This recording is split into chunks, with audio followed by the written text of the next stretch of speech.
విజయవాడలో గ్యాస్ కష్టాలు మరింతగా పెరిగాయి. చెప్పాలంటే గ్యాస్ సిలిండర్లే దొరకని పరిస్థితి ఏర్పడింది. దీంతో బెజవాడలో హోటల్స్ ఒక్కొక్కటిగా మూతబడుతున్నాయి. గ్యాస్ కొరత కారణంగా వంట చేయలేక, కస్టమర్లకు ఆహారం అందించలేక యాజమాన్యాలు చేతులెత్తేస్తున్నాయి. అత్యంత రద్దీగా ఉండే మ్యూజియం రోడ్లో పరిస్థితి చాలా దారుణంగా ఉంది. ఇక్కడ ఉన్న పలు హోటళ్లు గ్యాస్ లేదు, హోటల్ బంద్ అంటూ ఏకంగా బ్యానర్లు కట్టి మరీ హోటళ్లను మూసేశారు. ఇదే అంశంపై మరింత సమాచారం మా ప్రతినిధి నరసింహ అందిస్తారు. గ్యాస్ కొరతతో బెజవాడలో పరిస్థితి ఏ విధంగా ఉందో ఒక్కసారి నేను విజువల్స్లో చూపిస్తా. ప్రస్తుతం మనం good morning tea and fast food దగ్గర ఉన్నాం. ఒక్కసారి చూడొచ్చు, ఒక బ్యానర్ ప్రస్తుతం మనం చూడొచ్చు. ఈ బ్యానర్ కస్టమర్లకు విజ్ఞప్తి, గ్యాస్ కొరత కారణంగా తాత్కాలికంగా హోటల్ మూసివేయబడింది, కావున కస్టమర్లు సహకరించవలసిందిగా కోరుతున్నామంటూ కూడా ఇట్లు గుడ్ మార్నింగ్ హోటల్ మేనేజ్మెంట్ ప్రస్తుతం షాపు మూసివేసి ఒక బ్యానర్ పెట్టినటువంటి పరిస్థితి. ప్రస్తుతం మనతో ఓనర్ ఉన్నారు. ఏదైనా ఉంది అంటే ఎందుకు మూసివేశారు? మేమేంటంటే సార్, ఇప్పుడు ఈరోజు మనకి గ్యాస్ కానీ ఏదైనా కమర్షియల్ గ్యాస్లు మనకి అవైలబిలిటీలో లేవు.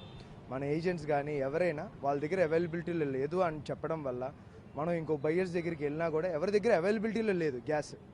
ఆ గ్యాస్ అనేది అవైలబిలిటీలో లేకపోవడం వల్ల మా స్టాఫ్ ఇబ్బంది పడకుండా ఉండాలని చెప్పి మేము షాప్ క్లోజ్ చేస్తాం. దీనికంటే బెటర్ ఆప్షన్ మాకు అర్థం కాల. సో మేము ఏం చేస్తున్నామంటే ఇంక ఫ్యూచర్లో మనకు 2 రోజులు 3 రోజులు ఏమన్నా ఈ గ్యాస్ కొరత అనేది తగ్గితే మేము షాపు తిరిగి ఓపెన్ చేస్తాం. కానీ ఇది మొత్తానికి ఒక ప్రాబ్లమే, ఎందుకంటే మా స్టాఫ్ ఉండే వాళ్ళకి కూడా మేము భోజనాలు కానీ ఏమైనా పెట్టాలంటే మాకు గ్యాస్ కావాల్సింది. సో మేము అంతా మా నాన్నగారు చూసుకుంటున్నారు. సో ఆయన మాట్లాడుతున్నారు కూడా, మనకి ఏమైనా అవైలబిలిటీలో ఉంటే త్వరలో షాప్ అనేది ఓపెన్ చేస్తాం. అంటే మొత్తం ఏమేమి ప్రిపేర్ చేస్తారు? మేము వచ్చేసి సార్ మార్నింగ్ బ్రేక్ఫాస్ట్ నుంచి టీ స్టాల్, మళ్ళీ చైనీస్ ఐటమ్స్, మళ్ళీ నైట్ వచ్చేసి పుల్కా నుంచి బటర్ నాన్ వరకు మనకు అన్నీ అవైలబిలిటీలో ఉన్నాయి. కానీ ఈరోజు అన్నీ మూసేసాం. జస్ట్ టీ స్టాల్ వరకు ఉన్న మనం బ్యాకప్లో పెట్టుకున్న కొంత గ్యాస్ వరకు బ్యాకప్లో పెట్టుకున్నాం, అంతే. టీ స్టాల్ వరకు రన్ చేస్తున్నాం, అది కూడా గ్యాస్ అయిపోతే ఆపేయడం. ఎన్ని గ్యాస్ బండ్ల సిలిండర్లు అవసరం అవుతుంది? మేము రోజు ఒక 4 to 5 సిలిండర్లు వాడతాం. ఈరోజు అసలు ఏం లేదు మనకి అవైలబిలిటీ. నిన్న 2 days నుంచి షార్టేజ్ ఉంది, ఈ రోజుకి ఇంకా అసలు అవైలబిలిటీలో లేక మేము క్లోజ్ చేస్తాం. అంటే ఏజెన్సీ ఏం చెప్తున్నారు అంటే అడుగుతుంటే ఏం చెప్తున్నారు? వాళ్ళ దగ్గర అవైలబిలిటీ లేదు అంటున్నారు. ఫ్యాక్టరీ మూసేశారనో, మరి కంపెనీ ఫ్యాక్టరీ గోడౌన్ లేదనో. మళ్ళీ ఇంకా వాళ్ళని ఒకసారి ఇప్పుడు మనకి అవైలబిలిటీలో లేదు అంటే ఎంత ప్రెషర్ చేస్తాం వాళ్ళని, అంతవరకు.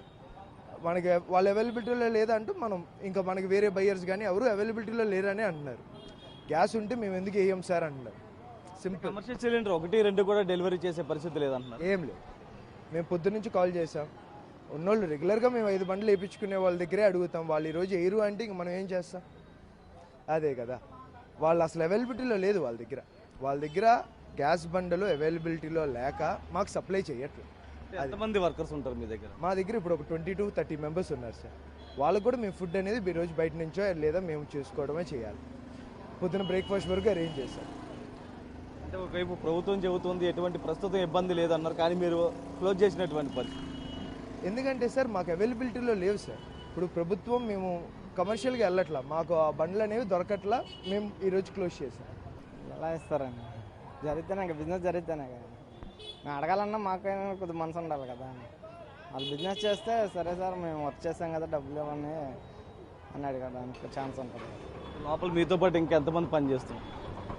మాతో పాటు ఒక 20 మంది ఇక్కడ పని చేస్తారు. వాళ్ళందరూ కూడా ఇదే చెప్పారు, వాళ్ళు పని లేదు వెళ్ళిపోమని చెప్పారు. మార్నింగ్ షిఫ్ట్ ఉంటుంది, ఈవినింగ్ షిఫ్ట్ ఉంటుంది. ఇప్పుడు 2 షిఫ్ట్ వాళ్ళు కూడా లేదు.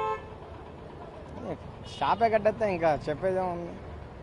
ఇక్కడ ప్రతి ఒక్కరు అటు ఓనర్ కాడి నుంచి ఇక్కడ వర్కర్ వరకు కూడా ప్రతి ఒక్కరు కూడా సఫర్ అవుతున్నటువంటి పరిస్థితి కనిపిస్తుంది. ఎందుకంటే 5 సిలిండర్లు 6 సిలిండర్లు రోజుకి అవసరం అవుతుంది ఒక హోటల్ రన్ చేయాలంటే. కానీ ప్రస్తుతం ఇవ్వలేని పరిస్థితులు అటు ఏజెన్సీలు ఉన్నాయి కాబట్టి ప్రస్తుతం రన్ చేయలేని పరిస్థితుల్లో బ్యానర్లు పెట్టి మరి కూడా క్లోజ్ చేస్తూ ఉన్నారు. ప్రస్తుతానికి హోటల్ మూసివేసిన నేపథ్యంలో కూడా దాదాపు 20 మంది వర్కర్లు ప్రస్తుతం ఇంటికి వెళ్ళిపోయినటువంటి పరిస్థితి. ఇవాళ వారికి వేతనం కూడా ఉండదు. అయితే ప్రస్తుతం ఏదైతే వీళ్ళకి సంబంధించి కూడా గ్యాస్ సప్లై ఎప్పుడు ఉంటుందో అప్పుడు మాత్రమే షాపు తెరుస్తాం. ప్రస్తుత పరిస్థితులు రన్ చేసే పరిస్థితే లేదంటూ కూడా చెప్తున్నటువంటి పరిస్థితే కనిపిస్తుంది. Subrahmanyam, Narasimha, big TV, Vijayawada.